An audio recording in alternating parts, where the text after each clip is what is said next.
আসসালামু আলাইকুম বন্ধুরা। আজ শোনাবো বাঘের গল্প। ট্রাভেলিং করতে করতে আমরা অনেক ধরনের অভিজ্ঞতা সঞ্চয় করি, তবে আজকে যে গল্পটি শোনাবো সেটা সত্যিকার একটি বাঘের গল্প। আর সেই বাঘের গল্পের কথা যদি যাই তাহলে অবশ্যই আমাদের যেতে হবে বাওয়াল রাজার দেশ গাজীপুরে। বাওয়াল জাতীয় উদ্যান কিংবা ন্যাশনাল পার্ক, এক একজন এক এক নামে এই পার্কের ব্যাখ্যা দেয়। ন্যাশনাল পার্ক গাজীপুর কেউ বলে, আবার কেউ বলে বাওয়াল জাতীয় উদ্যান ইত্যাদি। তো বন্ধুরা, দেখছেন কান্ট্রি ইন্ট্রোডাকশন ইউটিউব চ্যানেল, আর সেই চ্যানেলের পক্ষ থেকে সবাইকে জানাচ্ছি অনেক অনেক শুভকামনা। বাওয়াল জাতীয় উদ্যান বাংলাদেশের একটি অন্যতম গুরুত্বপূর্ণ জাতীয় উদ্যান। এই উদ্যানটি রাজধানী ঢাকা থেকে উত্তরে প্রায় 40 কিলোমিটার দূরে গাজীপুর জেলার গাজীপুর সদর ও শ্রীপুর উপজেলায় অবস্থিত। বিশাল উদ্যান, শ্রীপুর এবং সদর দুইটি উপজেলাকেই সে দখল করেছে। 1974 সালে বাংলাদেশ বন্যপ্রাণী সংরক্ষণ আইন 1974 আইন অনুসারে বাংলাদেশ সরকার 5,022 হেক্টর অর্থাৎ 12,409 একর জায়গা জুড়ে পৃথিবীর অন্যতম উন্নত দেশের মতো করে বাওয়াল শালবনে এই উদ্যান গড়ে তোলে। তবে এটি 1974 সালে প্রতিষ্ঠা পেলেও 1982 সালের আগে এটি আনুষ্ঠানিকভাবে জাতীয় উদ্যান হিসেবে ঘোষিত হয়নি।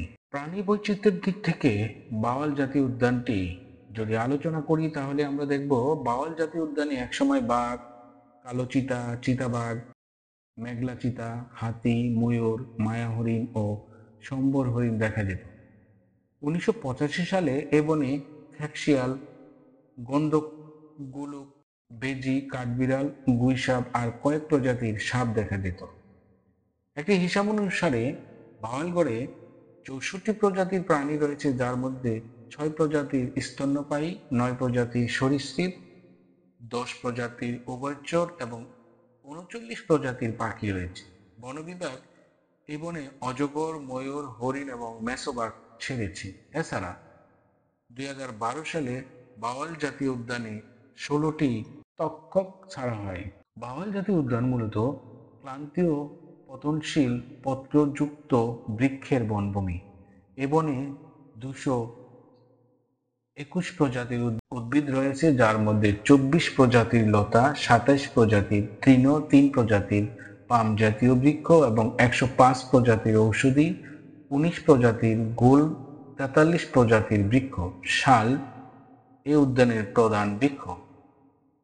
অন্যান্য বৃক্ষের মধ্যে কাঁঠাল, আজুলি, কুম্বি, গান্ধী, গজারি ইত্যাদি উল্লেখযোগ্য। এছাড়া এ বনে কৃত্রিমভাবে ইউক্যালিপটাস আর রাবারের বনায়ন করা হয়েছে। বন্ধুরা, আপনারা ভিডিওতে যে চিত্র দেখছেন এটি সান্ধ্যকালীন ভিডিও, কারণ আমরা যথাসময়ে বাওয়াল জাতীয় উদ্যানের কাছাকাছি এসে পৌঁছাতে পারিনি। উপর থেকে দৃশ্যটা আমাদের এত আন্দোলিত করেছে, এত ভালো লেগেছে যা ভাষায় প্রকাশ করার মতো নয়। ঢাকা ময়মনসিংহ মহাসড়কের দুই পাশ ঘিরে বাওয়াল জাতীয় উদ্যান, যা গাজীপুর ন্যাশনাল পার্ক হিসেবে পরিচিত।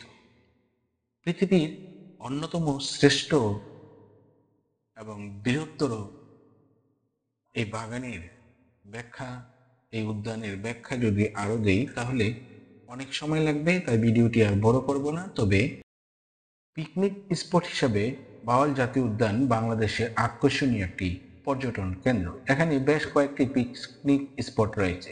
স্পটগুলো হলো আনন্দ, কাঞ্চন, সোনালু, অবকাশ, অবসর, বিনোদন। এখানকার কটেজগুলো হলো বকুল, মালঞ্চ, মাধবী, চামেলি, বেলি, জুই ইত্যাদি। এখানে 13টি কটেজ এবং 6টি রেস্ট হাউস রয়েছে। রাত্রি যাপনের জন্য এখানে অনুমতি দেওয়া হয় না। পিকনিক স্পট কিংবা রেস্ট হাউস ব্যবহার করতে হলে বন বিভাগের মহাখালী কার্যালয় থেকে আগাম বুকিং দিতে হয়। বাওয়াল জাতীয় উদ্যানের প্রবেশ ফি 20 টাকা।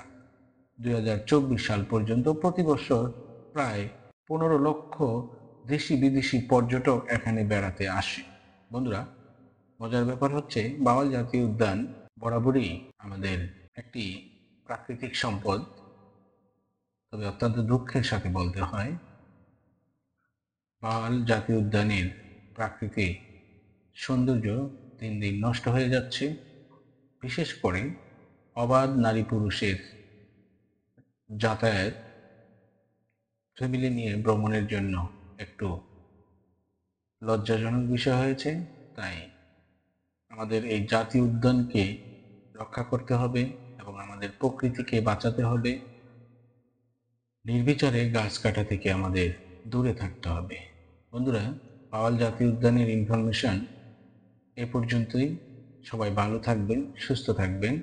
সময় সুযোগ হলে অবশ্যই বাওয়াল জাতীয় উদ্যান বা বাংলাদেশের তথা পৃথিবীর সবচেয়ে বড় জাতীয় উদ্যানে ভ্রমণের চেষ্টা করবেন। সে পর্যন্ত সবাই ভালো থাকবেন, সুস্থ থাকবেন এবং ভ্রমণকালীন সময়ে বাইরের খাবার যতটা কম খাওয়া যায় সে বিষয়ে সচেষ্ট থাকবেন।